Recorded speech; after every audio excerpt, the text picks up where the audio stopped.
আপনাদের মাঝে আবার নতুন গল্প নিয়ে আমি উপস্থিত হলাম। আশা করি সকলেই গল্পটি দেখবেন আর আমাদের চ্যানেলটি সাবস্ক্রাইব করুন। আসসালামু আলাইকুম ওয়ারাহমাতুল্লাহ।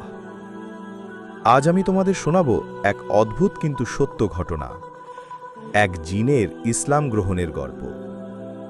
গল্পটি শুরু হয় একটি অন্ধকার গ্রামে, যেখানে একমাত্র আলোর উৎস ছিল ছোট্ট একটি মসজিদ। সেই মসজিদের ইমাম সাহেব প্রতিদিন মাগরিবের নামাজের পর কুরআন তিলাওয়াত করতেন।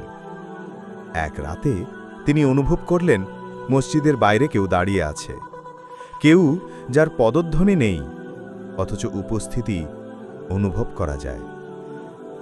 দিন পেরোল, রাত পেরোল, প্রতিদিনই কেউ একজন কুরআনের আওয়াজ শুনে কেঁদে ফেলছে।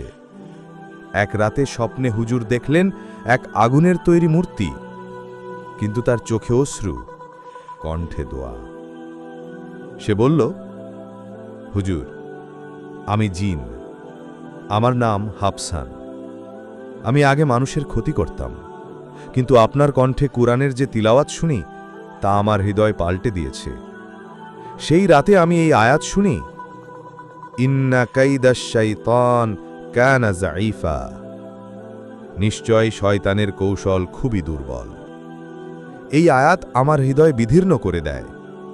সেই থেকে আমি, হাফসান, ইসলাম গ্রহণ করেছি। এখন আমি একা না, আমার মতো আরও অনেক জিন আলোর পথে আসছে। আমরা রাতের আধারে গোপনে মসজিদের বাইরে দাঁড়িয়ে কুরআন শুনি, নামাজ পড়ি, তাওবা করি আর আল্লাহর পথে ডাক দিই। হুজুরের চোখ ভিজে গিয়েছিল সেই স্বপ্নে।